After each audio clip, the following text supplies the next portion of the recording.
Hello everyone, welcome back to गिराना academy. तो आज के लेक्चर के अंदर हम क्लास 10th आईसीएसई फिजिक्स का जो सबसे पहला प्रैक्टिकल है that is refraction through glass slab, आज हम उसको डिस्कस करेंगे। तो बिना कोई टाइम वेस्ट किए चलिए शुरू करते हैं। तो सबसे पहले हम एम ऑफ द एक्सपेरिमेंट देख लेते हैं। एम कहता है to trace the course of different rays of light through a rectangular glass slab at different angle of incidence, measure the angle of incidence, refraction and angle of emergence. Also measure the lateral displacement. तो इस experiment के अंदर हमें क्या करना है, चलिए अभी हम वही देखेंगे। तो देखिए आपके सामने यहाँ पर हमारे पास एक ग्लास स्लैब है और उस ग्लास स्लैब को हमने एक A4 शीट के ऊपर रखा हुआ है। तो पहला स्टेप ये है कि हमें इस ग्लास स्लैब का आउटलाइन बनाना है। ठीक है, तो हमने क्या किया, हमने पेंसिल की हेल्प से इस ग्लास स्लैब पे हल्का सा प्रेशर रखते हुए इस पे हमने आउटलाइन बना दिया। ठीक है, तो ये देखिए हमने अब इसका आउटलाइन यहाँ पे कंप्लीट करने वाले हैं। तो ये हमने ऐसे बना लेना है। उसके बाद आपने क्या करना है, आपने इस ग्लास स्लैब को उठाकर एक बार साइड में रख देना है। अब अब ना ये देखिए, ये जो ऊपर वाली लाइन आपको यहाँ दिख रही है ना, इसके मिड पॉइंट से हल्का सा लेफ्ट आपने यहाँ पर ना एक पॉइंट मार्क करना है। ठीक है, जैसे कि यहाँ पर कहीं पे आप अपना एक पॉइंट मार्क कर दो। अब इस पॉइंट के रेफरेंस को लेकर मुझे इस पर एक नॉर्मल क्रिएट करना है। ठीक है, तो आप क्या यूज करेंगे, आपके पास है प्रोटेक्टर।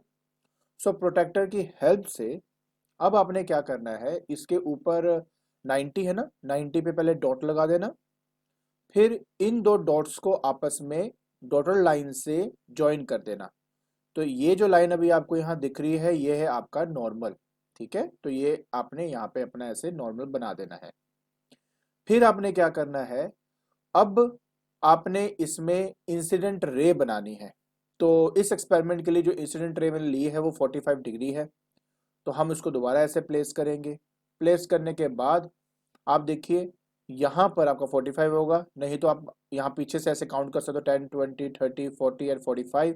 ठीक है, आगे से भी कर सकते हैं। तो यहाँ पे अपना डॉट लगा दिया। अब मैं क्या करूंगा कि इन दो डॉट्स को ना आपस में सॉलिड लाइन से ज्वाइन कर दूंगा।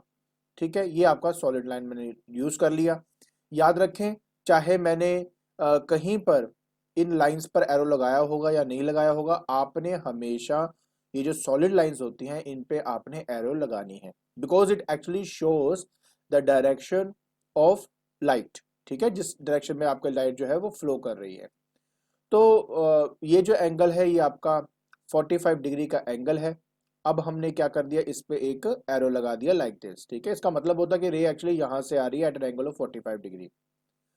सो नेक्स्ट स्टेप में क्या करूंगा, मैं दो पिंस लूंगा। उन दो पिंस को इसी इंसिडेंट रे पे मैं फिक्स कर दूंगा और इनके जो बीच की सेपरेशन है वो लगभग 2 सेंटीमीटर या 2 सेंटीमीटर से ज्यादा होनी चाहिए। ठीक है, तो यहां पर आप लगा के उसको ऐसे फिक्स कर देंगे। डन हो गया। यहाँ पे नहीं हुआ तो थोड़ा सा आगे करके मैंने फिक्स कर दिया था, बट हो गया था आराम से।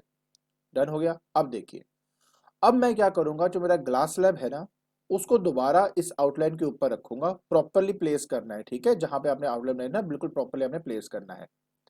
अब मैं आपको एक चीज पहले दिखाना चाहता हूँ। सबसे पहले देखो, आपको पता है कि रे ऑफ लाइट जब आपकी ट्रैवल करती है फ्रॉम रेयर टू डेंसर तो ये बेंड करती है टुवर्ड्स द नॉर्मल। फिर जब ये डेंसर से रेयर जाती है तो बेंड करती है अवे फ्रॉम द नॉर्मल। ये जो हिस्सा आप यहाँ पे देख रहे हो, ये वाला पार्ट जो आप देख रहे हो, यहां से आपने इन दो पिंस को देखना है। ठीक है, देखिए कैसे दिखेगा वो आपका। अब देखो यहाँ पर आपको ये दो जो लाइंस दिखाई दे रही है ना, वो एक्चुअली में ये दो पिंस की इमेज है। एक बात आपको मैं अच्छे से समझा दूं, अभी ना सिर्फ आपको दिखाने के लिए मैंने अपना व्यू एंगल थोड़ा सा चेंज किया हुआ है ताकि मैं उनको देख सकूं। एक्चुअली में एक आंख बंद करके आपने अपना व्यू एंगल इस तरीके से सेट करना होता है कि ये आगे वाला दिखे बट पीछे वाला ना दिखे। मतलब अपने आप को इस तरह से एडजस्ट करना है कि दोनों एक ही लाइन पे आ जाए, तो पिछले वाला दिखना ही नहीं चाहिए आपका। जब ऐसा हो जाएगा ना तो एग्जैक्टली उसके सामने दो पिंस लगा देना। सेपरेशन आप रख देना चाहे 2 सेंटीमीटर या उससे ज्यादा, कोई प्रॉब्लम नहीं है। तो देखिए लास्ट में आपको कुछ ऐसा सा दिखाई देगा। जब दो पिंस में लगा दिए ना तो कुछ ऐसा सा आपको दिखाई देता है यहाँ पे। अगर आप यहाँ पे ध्यान से देखो तो ये ऊपर वाला छोड़ दो, इसको मत देखो, सिर्फ नीचे वाला पार्ट, ये वाला पार्ट देखो। क्या दिख रहा है आपको? शायद आपको दिख रहा होगा कि ये अगले वाले का तो ये जो लेग है ये तो दिख रही है, बट पीछे वाले का कुछ भी नहीं दिख रहा, कोई पिन दिखाई नहीं दे रही है आपको। क्यों? क्योंकि हमने अपना व्यू एंगल बिल्कुल परफेक्ट रखा हुआ है। ये वाला, उसके पीछे वाला जो मैंने पिन लगाया वो, और उसके पीछे जो दो इमेजेस हैं वो कोई भी दिखाई नहीं दे रहा। आपको दिखाता हूँ कैसे। अब थोड़ा सा मैं अपना व्यू एंगल चेंज करूंगा, देखो अब ये चारों आपको दिखाई दे रहे हैं, 1 2 3 एंड 4। लेकिन आपने अपना व्यू एंगल बिल्कुल सेट रखना है। अपने व्यू एंगल को इस तरह से सेट रखना है कि दोनों एक दूसरे के पीछे आ जाए इमेज, फिर उनके सामने दो पिन्स आपने लगा देनी है ताकि चारों एक ही लाइन पर आ जाए, सच दैट कि अगर मैं अगले वाले को देखूं तो पिछले वाले कोई भी ना मुझे दिखाई दे। ठीक है, आई होप ये समझ में आ गया होगा, क्योंकि एक्चुअली में यही इसका सबसे क्रूशियल पॉइंट है। मतलब अगर आपका ये गलत हो गया ना तो ये सारा ही आपका गलत हो जाएगा, तो ये बात ध्यान आपने रखनी है। ठीक है जी, तो अब हमने पिन अपना लगा लिया है। नेक्स्ट स्टेप क्या है वो आपको मैं यहाँ पे दिखाता हूँ। देखिए, अब हम क्या करेंगे, मैं पहले इसका टॉप एंगल दिखा दूं फिर आपको समझाता हूँ हमने क्या करना है। अगर आप इस टॉप एंगल को देखेंगे तो यहाँ पर ये दो पिन्स है जिसके बारे में मैंने बात करी थी, ये वो पिन्स है जो हमने पहले लगाई थी, राइट। अब ये जो दो पिन्स हैं ये एक्चुअली में हमें देगी इमर्जेंट रे। तो अब मैं क्या करूंगा, इन दो पिन्स को निकाल दूंगा। ठीक है, इसके बाद क्या करूंगा, इस पे सर्कल ड्रॉ कर दूंगा, जैसे एक सर्कल यहां ड्रॉ कर दिया, एक सर्कल मैंने यहां ड्रॉ कर दिया। ग्लास स्लैब को भी हटा लेते हैं और ऊपर वाली जो दो पिन्स है इनको भी हम हटा लेते हैं। अब इस पे भी सर्कल लगा दिया और उस पे भी सर्कल हम लगा देते हैं। ठीक है, अब ये जो दो पॉइंट्स आपको दिख रहे हैं ना, इन दोनों को मुझे ज्वाइन करके एमर्जेंट रे बनानी है। ठीक है जी, सो मैं क्या करूंगा, मैंने एक प्रोटेक्टर लिया, इन दोनों को आपस में मैंने क्या कर दिया, ज्वाइन। और ज्वाइन करके ना उसको इस ग्लास स्लैब के आउटलाइन पे टच करना है मेरे को। ठीक है, तो ये बात ध्यान रखना, जैसे कि ये पॉइंट देखो यहाँ पे टच कर रहा है ना आपका।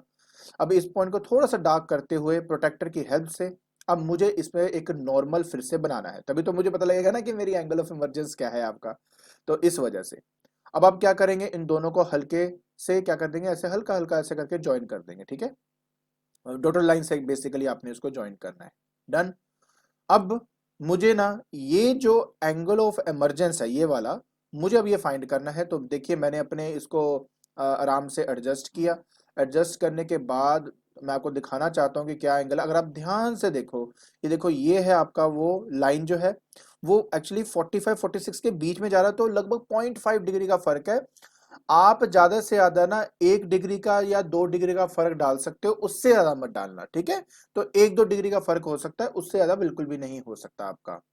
तो जैसे हम देख रहे हैं अब यहाँ पर जो एंगल है वो लगभग 45 डिग्री हमें दिख रहा है, तो इसको हटाकर मैं यहाँ पर 45 डिग्री यहाँ पे लिख दूंगा। है ना आसान। तो देखिए एक बात आप अच्छे से समझ लीजिए, अगर आपका एंगल ऑफ इंसिडेंस और एंगल ऑफ इमर्जेंस सेम आ गया ना तो समझ लो आपका एक्सपेरिमेंट परफेक्टली हो गया है।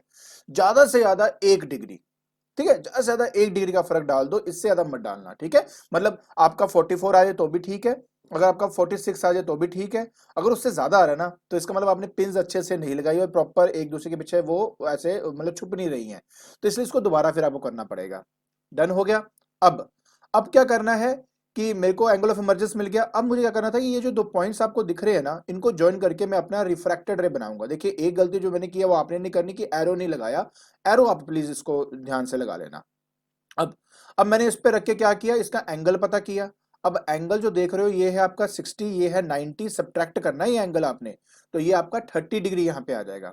अगर आपका एंगल ऑफ इंसिडेंस अगर आप 30 डिग्री रखते हो ना तो उसका जो आंसर है अप्रोक्सीमेटली 20 या 21 आता है आपका, मतलब एंगल ऑफ रिफ्रैक्शन 20 या 21 आता है। तो दो डिफरेंट एंगल्स के लिए आपको करना होता है। तो अगर 45 है तो 30 आएगा, अगर 30 है तो 20 या 21 के करीब आता है। तो एक बार आप बना के जरूर उसको देख लेना। ठीक है, चलिए। और हाँ, ये एक्चुअली डिपेंड भी करता है ना कि जो ग्लास स्लैब है उसका रिफ्रैक्टिव इंडेक्स क्या है। तो ऐसा ना हो कि अगर आपका नहीं आया तो आप बोलोगे सर मेरा तो एग्जैक्टली आया नहीं, ऐसा नहीं है। तो अप्रोक्सीमेटली उसी के अराउंड उसकी जो वैल्यू आती है। ठीक है, अब आगे देखते हैं। जैसे मैं आपको कह रहा था कि अब यहाँ पर एंगल क्या है आपका 30 डिग्री आ चुका है। तो मैं क्या करूंगा, इसको हटाकर मैं यहाँ पर लिख दूंगा अपना अब 30 डिग्री। तो देखिए मेरा जो एंगल ऑफ रिफ्रैक्शन है वो 30 डिग्री आ गया है। अब रह गया था मेरा लेटरल डिस्प्लेसमेंट को फाइंड करना। उसके लिए क्या किया, ये जो इंसिडेंट रे है ना, मैंने इसको धीरे धीरे इसी की डायरेक्शन के अलोंग डॉटेड लाइन से एक्सटेंड कर दिया। अब अब रह गया था इन दोनों के बीच का परपेंडिकुलर डिस्टेंस फाइंड करना। ठीक है ना, तो कैसे करेंगे, अब देखिए। अब मैंने कहीं पे पॉइंट बना लिया, अपनी मर्जी से कहीं भी लगा लो पॉइंट। अब मुझे इस पे नॉर्मल बनाना है, तभी तो परपेंडिकुलर डिस्टेंस मिलेगा ना। तो मैंने प्रोटेक्टर को इसके ऊपर रखा ठीक है, 90 के ऊपर जाकर मैंने एक मार्क लगा दिया और इन दोनों को आपस में मैंने ज्वाइन कर दिया, इन दोनों पॉइंट्स को मैंने आपस में ज्वाइन कर दिया। ऐसा करने से क्या होगा कि आपका एक परपेंडिकुलर बन जाएगा उस पॉइंट के ऊपर। ठीक है जी। अब कुछ नहीं, अब मुझे ये पॉइंट और ये पॉइंट के जो बीच का लेंथ है वो कैलकुलेट करना था। स्केल में ले आया हूं, तो देखिए स्केल को अगर आप ध्यान से देखिए और मैं यहाँ पे लगाऊं तो आप भी चाहे तो ऑब्जर्व कर सकते हो। मैं थोड़ा सा इसको सेट करता हूँ, ये देखिए अगर आप ध्यान से देखो तो देखो 1.8 जो है मेरी वैल्यू यहाँ पे आ रही है। ठीक है, थोड़ा सा ध्यान से आप फोकस करके इसको देखना, जो ये लेंथ आ रही है ये आपकी 1.8 सेंटीमीटर है। तो बस अब हमने इसको हटाया, यहाँ पे लिख दिया 1.8 सेंटीमीटर। तो इसी के साथ जो हमारा एक्सपेरिमेंट है वो यहाँ पर खत्म हो जाता है। देखा कितना सिंपल एक्सपेरिमेंट था आपका ये वाला। तो अब आपने नेक्स्ट पार्ट में क्या करना है कि इंस्टेड ऑफ 45 डिग्री ना आप यहाँ पे 30 डिग्री ले लेना, यहाँ पे भी 30 आना चाहिए आपका, और यहाँ पे लगभग आपका 20-21 ये आपका यहाँ पे डिग्री बनेगी। ठीक है, एंड उसी तरह इसको एक्सटेंड करना, फिर लेटरल डिस्प्लेसमेंट पता कर लेना क्या है। तो ये था आपका एक्सपेरिमेंट। सो अब ये जो टेबल है, एंगल ऑफ इंसिडेंस यहाँ पे 45 डिग्री का है, यहाँ पर आपका आ जाएगा 30 degree, angle of immersion 45 degree, और यहाँ पे लिखोगे 1.8 सेंटीमीटर। तो इस तरीके से आपने अपना ये एक्सपेरिमेंट करना था। आई होप आपको आपका पहला एक्सपेरिमेंट कैसे करने समझ में आ गया होगा। ठीक है, तो आज के लेक्चर के अंदर हमने 10th क्लास आईसीएसई फिजिक्स का जो प्रैक्टिकल नंबर 1 है, that is refraction through glass slab, हमने आज वो डिस्कस कर लिया है। आई होप आपको समझ में आ गया होगा कि ये एक्चुअली प्रैक्टिकल जो है वो कैसे परफॉर्म करना है। अगर आपको मेरी वीडियो पसंद आती है तो please like it, share it and subscribe it. आज के लिए बस इतना ही। Thank you so much.